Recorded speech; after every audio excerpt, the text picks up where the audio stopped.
So the next element to becoming the truly great salesperson is understanding the sales wheels. Remember, the sales wheel breaks down the 4 main elements of the sales conversation. What are you doing? What are you spending? What are your problems and how are you solving them? Into 3 separate sections. Let's look at the first one.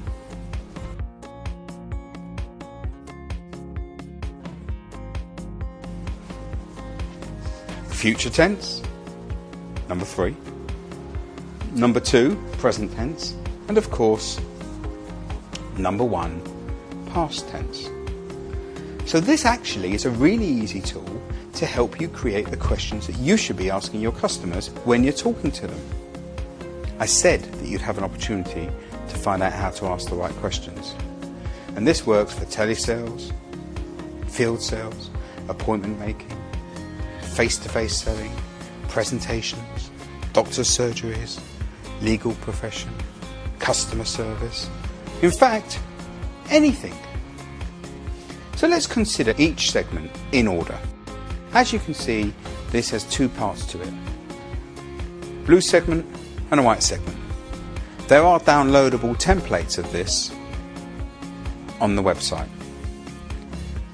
In the downloads, the white segments are for you to make crib notes of the sort of questions you want to ask, whilst blue gives you the overall category. It's almost like Trivial Pursuit. For instance, look at section 1. In the segment, What have you done previously?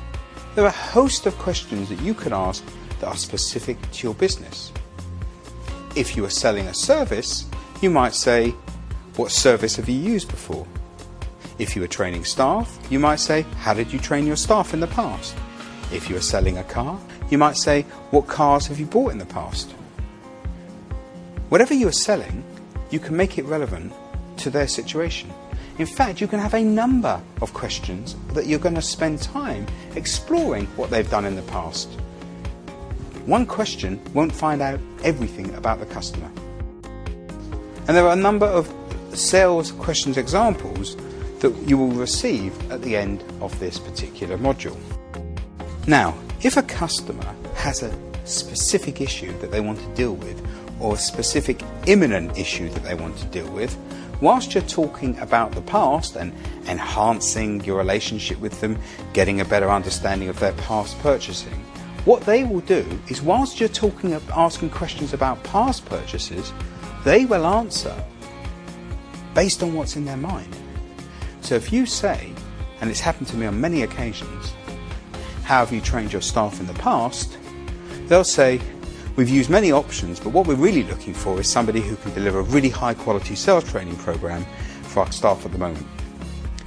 They'll answer you with what's on top of their mind, but because you've asked it in the past tense, they feel more comfortable about opening up because you are showing that you are interested in them. You're not interested in what you can get out of them. You want to find out what they've done in the past so you can have a better understanding of their needs and wants. And that would automatically come through to what they want now.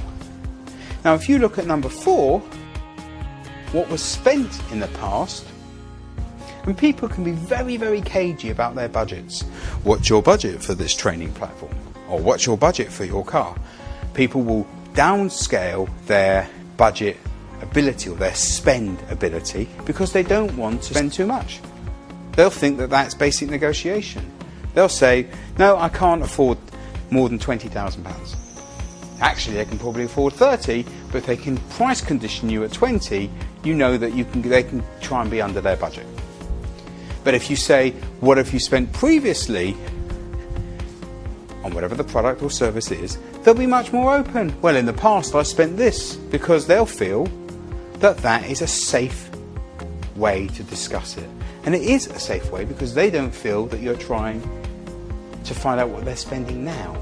You're finding out about the past. And for them, the past is safe because it's already happened. Whereas the present, which is happening now, or the future, which is yet to happen, is not safe in a commercial sales environment, particularly for the customer. So it's safe to talk in the past. You'll find that if you ask the question, what was your budget in the past? customers will talk about it all day long. Whereas if you say, what is your budget now? They're much more resistant to giving you that information.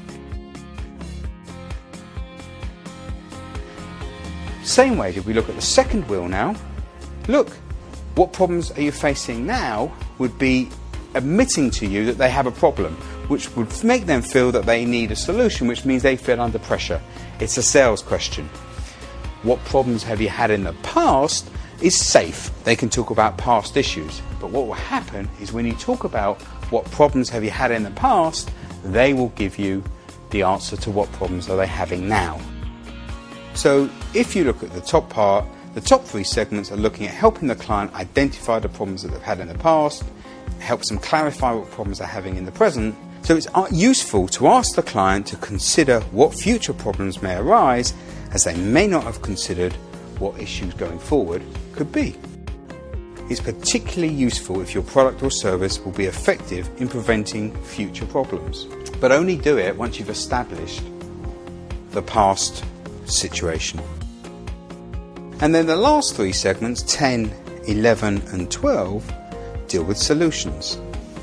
Now if the client has a solution that hasn't worked well in the past and you'd like them to change their choice over to your solution, asking the client how well the previous solution worked is previously effective. And if you find you're getting an existing customer to reorder or reconfirm your service with them, it's a good idea to find out how well your service has worked in the past.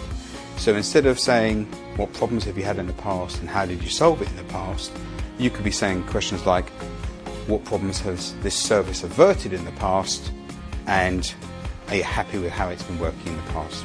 But you need to make sure that your product's been working when you do that. And bear in mind that if your service hasn't been working for the client in the past, you should be looking to change your product or service to match their client's needs, or make sure that it works for them. And the thing is, if you did your job properly in the beginning by getting the right service for the client, by asking the right exploratory questions, it's likely that the product or service you'd supplied in the past had worked and their circumstances may have changed, which requires a new solution. And this tool helps you build the questions that you should be asking your clients and customer. Ultimately, it's the ultimate question generator.